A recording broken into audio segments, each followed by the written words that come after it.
guys, today I'm going to be talking about some of my favorite Arthurian legend adaptations.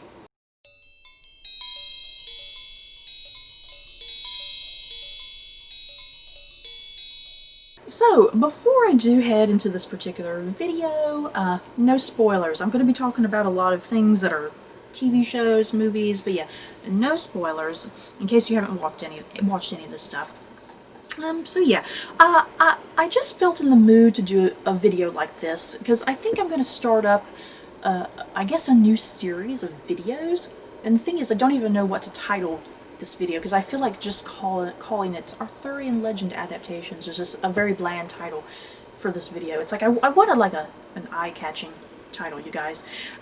So my plan, this month I would like to do the Arthurian Legend Adaptations, and then yeah, another month I definitely would like to do Robin Hood adaptations.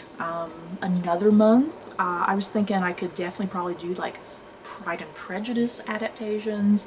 I just really want to start up a series of videos, you know, talking about some of my favorite things, you know, that have been adapted numerous times, and kind of just go down the list. You know, go down the list of what I've seen, going through the good, the bad, and the ugly, you know? And, yeah, just have a conversation with you guys. What are some of your favorites, or least favorites, and whatnot. So, yeah, let's get going here. Let's get this out of the way. What have I not seen? Because I don't need some troll in the comments going, "Oh, you've not put this on your list." Well, I can't put it on the list if I've not seen it. So yeah, what have I not seen? And what have I not really included in this list for whatever reason? I never saw the 2006 movie Tristan and Isolde. I've always wanted to see Tristan and Isolde. It has James Franco and Sophia Myles, and Rufus Sewell is in it as well. He's the main villain. I've always wanted to watch this movie. Never have. It has a great cast though. Apparently a movie called The Last Legion that was released in 2007. Apparently this was considered an Arthurian legend retelling, because I got on like Wikipedia, because Wikipedia had like a list. It had a list of every single damn Arthurian legend adaptation. And I saw that The Last Legion was on the list, and I was like, wait, that was an Arthurian legend retelling? And I remember, I did see that movie. It had Colin Firth in it, and I think Ben Kingsley, and even Thomas Brody Sangster was in that. I got on IMDb and I was looking at the cast list and I was like, damn, this has a huge cast. And I was like, I remember seeing this, but I just don't remember it having anything to do with Arthurian legend retelling, you guys. So yeah, I'm not including it on kind of my major list because I just don't remember the movie that much to kind of recall that specific detail. And then, of course, various TV shows have kind of done many adaptations of Arthurian legend, because the TV show The Librarians had a character that was from Arthurian legend, but yeah, the whole show wasn't a retelling. It was just one specific character that came from Arthurian legend. And then yeah, even the TV show Once Upon a Time, they had a whole half of a season that focused on the characters traveling to Camelot and meeting, you know, Merlin and Lancelot and Guinevere and Arthur. But yeah, that was just half a season, and yeah, that wasn't like the whole focus of the entire show, you know. So yeah, I'm not including like things like that. And I do want to bring up a movie that I am really freaking excited for, you guys, because it was supposed to come out here in 2020, and I don't know if it's still planned. But it's called The Green Knight. It has Dev Patel, who I freaking love, and Dev Patel, I guess he's going to be playing Gawain. And it's going to be a retelling of Gawain and the Green Knight. That is one of my favorite Arthurian legend stories. So yeah, I'm a little upset because it was, like I said, it was supposed to come out here in 2020, but it seems like it's going to be postponed because of the whole coronavirus drama. So yeah, you guys, let's get going into my list here of Arthurian legend adaptations, retellings, whatever. Like I said, the good, the bad, and the ugly. You know, I say the good, the bad, and the ugly, but I think for the most part, a lot of this I actually, quite honestly, enjoyed. But that's going to be up to you in the comments. What do you hate? So I'm going in chronological order as well. Not the order I watched the movies in, but just release dates. So first up, we have the Disney adaptation of The Sword and the Stone, released back in 1963. What's to hate about this movie, you guys? It's Disney, it's classic Disney at its core. And yeah, The Sword and the Stone, the Sword and the Stone, it doesn't particularly have too much to do with Arthurian retelling. I mean, other than the fact that you have Merlin and you have a young Arthur who doesn't even go by Arthur in this movie. He goes like by a totally different name. And it's just kind of this relationship between Merlin and Arthur, kind of a coming-of-age story. And you know, the movie is called The Sword and the Stone, but you don't even get to the damn sword and the stone until literally like the last minute when he pulls it from the stone. So that's kind of the extent of Arthurian legend with this particular adaptation. It's very much Disney, you know, it's very much Disney-fied, kid-friendly. If you're trying to get your kids into Disney movies, I don't think there's any harm with this movie. I don't think it's offensive or anything, you know. I think it's just a really sweet, fun, light movie. So yeah, The Sword and the Stone, definitely recommend it. Probably not one of my favorite Disney classics, but still enjoyable, I think. Next up, we're going to be talking about Monty Python and the Holy Grail, released back in 1975. And you know what's bad about this movie, you guys, is that it's probably the most accurate to Arthurian legend. You know, considering just this other list of movies and TV shows, weirdly enough, Monty Python and the Holy Grail is perhaps the most accurate to Arthurian legend. Because when you sit and read like Le Morte d'Arthur and things like that, you know, it's very episodic when you're reading it. It's very episodic. It's just this quest, that quest, that quest, and that's kind of it. You know, there's not really like a running plot, I suppose. And when you're watching Monty Python and the Holy Grail, that's kind of what you're getting. When I first watched it, it's very episodic, I feel like. You know, it's kind of in chunks. But yeah, if you don't know what Monty Python and the Holy Grail is about, seriously, if you've not watched this movie, you're missing out. It is a comedy. It's like a satire, a parody, whatever, of King Arthur and his knights as they're looking for the Holy Grail. And it's very silly and over the top and absurd, but it's insanely quotable, I think. And like I said, it's very weirdly enough accurate to Arthurian legend in some ways, while poking fun at it, those silly things. And I gotta thank my college professor, because I took an Arthurian legend class in college, where we just the whole class was just reading Arthurian books and whatnot. And at the end of the semester, like our last day, because we were done with our testing and everything, he just popped in this movie, and we just had a really fun last day of class. We watched this movie, and I'm so glad he introduced me to this movie, because I don't think I would have ever watched it otherwise. And I think I particularly really just loved the movie, especially having the class, because then I was able to pick up on very little details, you know, very little details like, okay, this is what they're poking fun at, you know, maybe a specific character trait or an event or something, you know, very specific details that, yeah, if you are familiar with Arthurian legend, you'll pick up those details and it will be much more humorous to you. So yeah, Monty Python and the Holy Grail, definitely very fun and enjoyable if you love comedies. Next up, we're moving into the 90s, you guys. First Night, released back in 1995. You guys, I've not watched this movie in a very long time, so I'm not quite sure how it would hold up on a modern viewing, but I remember back in the day, I freaking loved First Night, you guys. I've seen it many times. I just freaking adore it. It has Richard Gere as Lancelot, Sean Connery as Arthur, Julia Ormond as Guinevere, and this is the type of movie. I mean, it's kind of during this time period here in the 90s with this type of period drama, if you will. And yeah, kind of, I think, coming right off the heels of something like Kevin Costner's Robin Hood, where you have an American doing Robin Hood, and then, yeah, you have an American here doing Lancelot.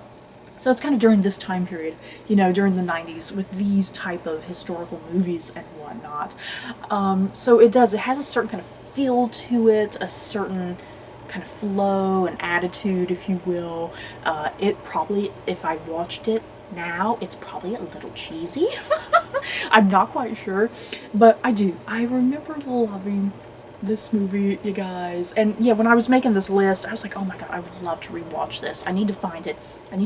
I do have it on VHS, but I have no desire to try to figure out how to use my VHS, because I've not used a VHS in a long time. I need to find it on DVD, or yeah, does a streaming service have it somewhere? I don't know. But yeah, I love First Night, you guys. It is. The whole focus of it is that love triangle between Lancelot, Guinevere, and Arthur.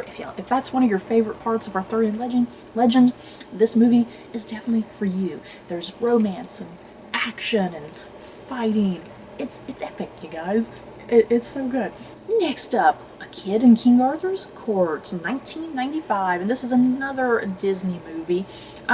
I did decide to go ahead and put this on the list because it does still have Arthurian characters kind of in there. But yeah, if you don't know what A Kid in King Arthur's Court is about, it's about a modern day kid. There's an earthquake. He gets sucked down into the hole that the earthquake creates, and he winds up in the medieval era during the reign of King Arthur. And he has to try to figure out, well, how am I going to get back to my own time, my own world? And the whole movie, it's a Disney movie, you guys. It's a Disney movie, so of course it's a coming of age story about this young boy, you know, learning to find himself and his capabilities, and that he is special in his own way. And yeah, of course, he comes to the medieval era. He brings modern ideas and technology and lingo, and the people of the medieval era, of course, are like, what? What are you talking about? And this movie, you guys, it's cheesy. It's rather cheesy. I just rewatched it like last month. Okay, I just rewatched it last month on Disney Plus because I was in a mood to watch this particular movie because it's a movie from my childhood, so I felt nostalgic about it. So it is. It's a very cheesy movie for Disney. The effects. Don't get me started on the special effects. The effects are not very good. The effects are very bad, and I laughed out loud many times because of the special effects. But still, the story overall, it's a coming-of-age story, so that's kind of what you're gravitating toward, and what makes the movie worthwhile and enjoyable, I think. Yeah, plus, this movie has a pre-Titanic Kate Winslet, and a pre-James Bond Daniel Craig, so this movie does have some star power to it, which is interesting, before these people do become stars. So yeah, if you have a Disney Plus account, I definitely recommend checking out A Kid in King Arthur's Court, because it's a fun time, guys. Though silly and absurd and cheesy as this movie is, it's a good time just to relax and kind of take your mind off of things. Next up, we're going to be talking about the Merlin Miniseries that was released in 1998. This miniseries had Sam Neill as Merlin, we had Miranda Richardson as the Lady of the Lake, and Helena Bonham Carter, you guys. Helena Bonham Carter as Morgan Le Fay. Hell yes. Fun story. Can I go off on a tangent here, you guys? Fun story about Helena Bonham Carter. When I first read the Harry Potter books and I got to Order of the Phoenix, and this was before there was a movie adaptation of Order of the Phoenix, my first thought for the casting of Bellatrix Lestrange, I was like, oh my god, this is perfect for Helena Bonham Carter, because I had already seen Helena Bonham Carter in this Merlin adaptation. And it was just kind of screaming to me, oh my gosh, she would be perfect as Bellatrix. So sure enough, the casting for Order of the Phoenix happened, and if you were around back then during the casting, Helen McCrory actually got cast initially, but then she got pregnant and had to back out at the last minute. And then, to my delight and utter joy, finally Helena Bonham Carter was cast as Bellatrix Lestrange. So I was just so thrilled, you guys, because for the longest time, I think for a good couple years definitely, I really wanted Helena Bonham Carter as Bellatrix Lestrange, and that was because of the Merlin miniseries. So yeah, this particular miniseries, I have definitely seen it a couple times, because I think I watched it on TV at some point, but I think I probably actually watched it when I was in, like, high school quite a bit, I feel like.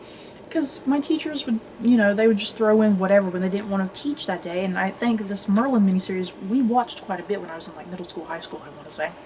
So, the miniseries, I've not seen it in quite a long time, but I do remember enjoying it. I do have a feeling, though, if I were to re-watch it now, it will probably look very dated. The CG is probably very bad. But I feel like the casting, I feel like the casting is what kind of holds this movie together. Like I said, Sam Neill, Miranda Richardson, Helena Bonham Carter. But overall, I do think I would recommend this particular series if you do like Arthurian legend, because I think this series does focus very strongly on kind of the original Arthurian legends and whatnot. And next up, we got the Mists of Avalon miniseries that was released back in 2001. God, is it that old? Oh my God, you guys, I feel old. The Mists of Avalon, based off of the book by Marion Zimmer Bradley.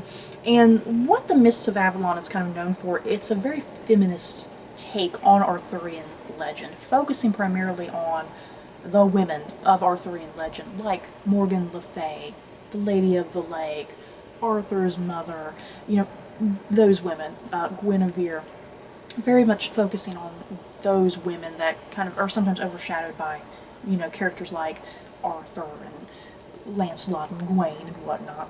So this miniseries, once again, it's been a long time since I've seen this miniseries as well, but I do remember really liking it. It got me interested to read the book, because I did finally get around to reading the book a couple years ago. This has a good cast too. You got Julianne Margulies playing Morgan Le Fay. I was even looking on IMDb, and I was kind of shocked because I didn't know Lena Headey from Game of Thrones. I didn't know she was in this series. She plays Guinevere, which was kind of shocking. So it's like I want to rewatch this series now to see Lena Headey, since I love her on Game of Thrones. But yeah, The Mists of Avalon. If you're looking for a feminist take, I definitely recommend this mini-series. Like I said, I remember it being fairly good.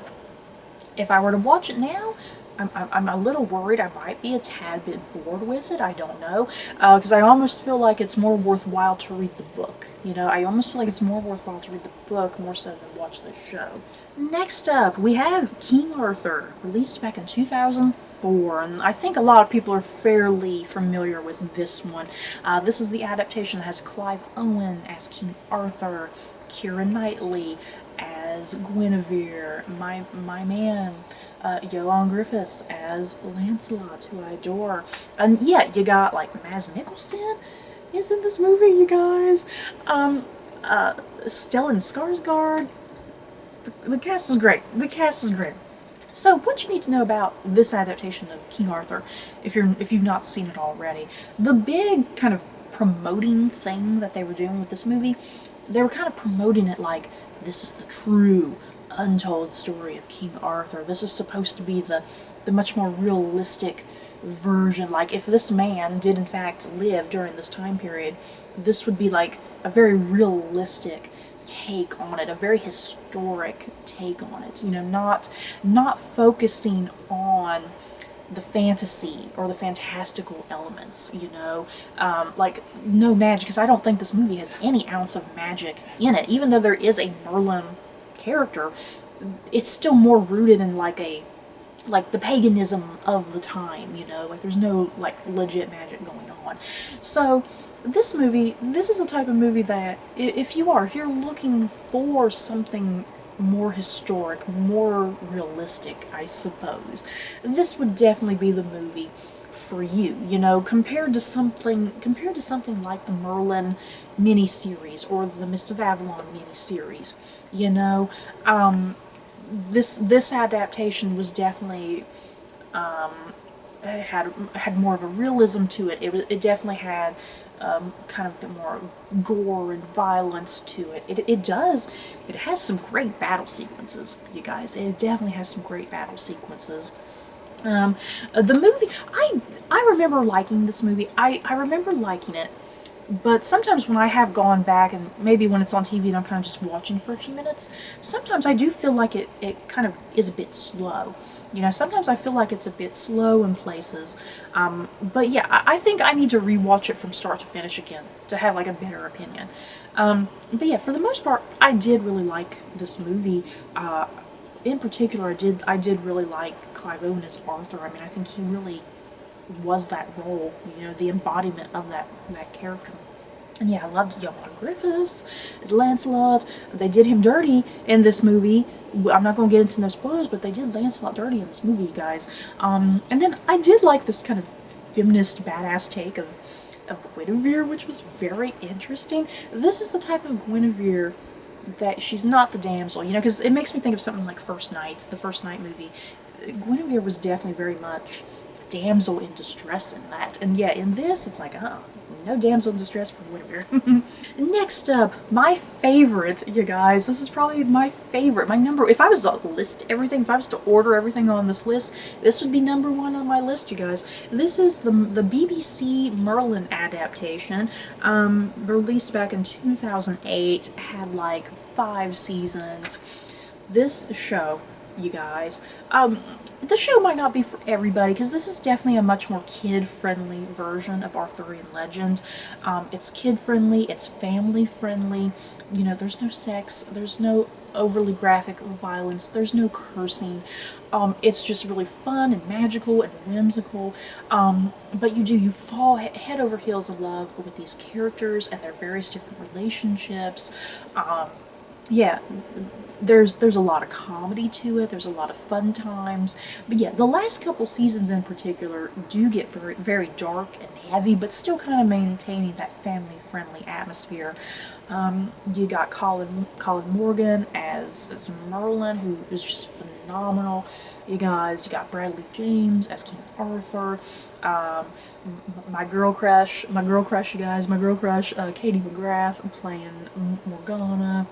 And then yeah, if you love Buffy the Vampire Slayer, Anthony Head is playing Uther Pendragon in this, so that's a plus. You got a talking dragon, you guys. You got a talking dragon played by John Hurt.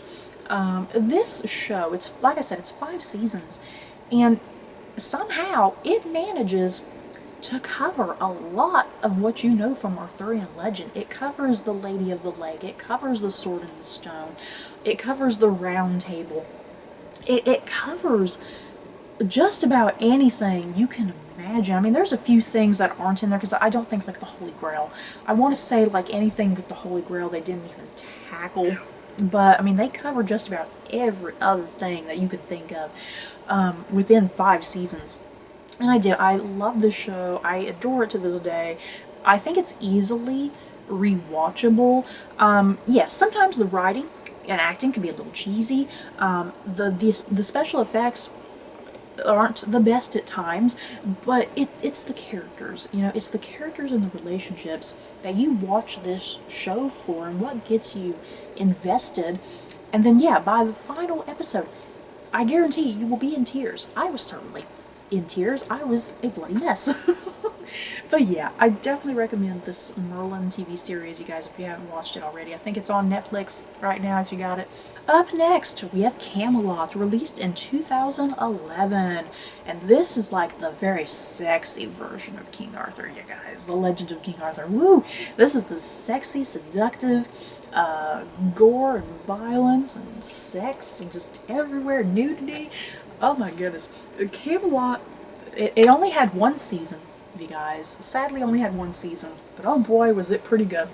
It had its problems. It had a few little problems, some pacing and some writing, but overall it was still a really good show, I think. More than anything, Ava Green, you guys. If you love Penny Dreadful, because Ava Green is like the top reason you watch Penny Dreadful. Ava Green is the same reason that you watch Camelot. Ava Green played Morgan Le Fay. She was phenomenal. She was epic. She's my girl crush too. Katie McGrath is like #1 on my girl crush list, but Ava Green is definitely #2. There's also Joseph Fiennes. Joseph Fiennes, you guys. I love Joseph Fiennes, and he played a super badass Merlin on this, which was amazing. You got Jamie Campbell Bower as a very young King Arthur. And yeah, Camelot is essentially kind of this origin story about how Camelot comes to be, how these characters kind of intertwine and interconnect. It was a short-lived one season, but I think it was good. It was really good in its own way. And I'm upset it got canceled. It got canceled, and I think season 2 would have been going to some very, very interesting places. Next up, we have King Arthur: Legend of the Sword, released back in 2017. If I had to put something at the very bottom of my list, it would be this movie, you guys. This movie was just a hot mess. I mean, it looked nice. I think the CG was really good. And you had Charlie Hunnam as King Arthur, and it's like, you would think that would be perfect. You know, Charlie Hunnam as this legendary role, you would think it would be perfect. But oh god, the script for this movie, you guys, the script wasn't very good. The story was just, what? I don't understand what's going on here. There's just too much kind of going on, and just kind of, I don't know, sometimes forcing Arthurian legend stuff in when it didn't really fit, maybe, I guess. I just don't know what else to say about Legend of the Sword. They were intending on it like becoming like a series of like a bunch of movies. Of course that hasn't happened. But I liked Charlie Hunnam, and yeah, this had Jude Law, right? I did really like Jude Law as the villain. But yeah, I mean, there's not much to really recommend with this movie. I mean, you're either gonna like it or hate it. It's kind of up to you and your preferences. But yeah, for me, I mean, it was fine. You know, it was enjoyable for what it was. It was a good popcorn movie, but I don't know if I could just sit and watch it again. And the last adaptation I have on here comes from Cursed, released here in 2020 on Netflix. Cursed is a retelling of The Lady of the Lake, played by Catherine Langford. And this show is also a bit of a hot mess, but I think it's still way more enjoyable than Legend of the Sword. Let's put it that way. I think it's still way more enjoyable and more interesting than Legend of the Sword. Like I said, Cursed can be a bit of a hot mess. There's elements that I think are done very, very well, but then other elements, it's like things are just kind of being thrown out at you, like, oh, you recognize this from Arthurian legend, we're just going to put it here with no explanation or no ties to anything or whatever, you know? So yeah, the show can be a bit all over the place, but I think it's very well casted, let's put it that way. It's very well cast, and it looks gorgeous. Oh my god, this show looks absolutely gorgeous. Anytime there is like CG elements, I think all of that is outstanding and perfect. But yeah, it is. I think it's just the writing. The big problem with this particular show is the writing more than anything, because everything else is great, I think. And yeah, kind of, like I said, you have Catherine Langford as the Lady of the Lake, Nimue, she was really good, I think. You have Gustav Skarsgård playing a badass Merlin, which is very reminiscent to like the Joseph Fiennes version of Merlin on Camelot. yeah, you got Daniel Sharman, if you're familiar with him. I loved him in this. Who else? That has a really good cast. If you're familiar, let's put it this way, if you're familiar with British television, a lot of this cast is going to be very familiar to you from like other things you've seen. Probably not to American audiences, but yeah, British audiences are probably really going to recognize a lot of these people. But yeah, Cursed, once again, you're either going to love it or hate it. It's kind of up to you and your preferences, but yeah, I did still enjoy it for the most part, and I'm really crossing my fingers against the second season. So you guys, that is it for this discussion, I guess, whatever you want to call it, on Arthurian legend, adaptations, retellings, whatever. In the comments below, what are some of your favorites? What are some of your least favorites? And yeah, I obviously left a lot of stuff off of this list. I mean, I don't have anything from like the 40s and 50s, you know, because there was a lot of adaptations back in like the 40s and 50s. Of course, I don't have anything like that on this list. So yeah, there's things I've left off, things that you might like.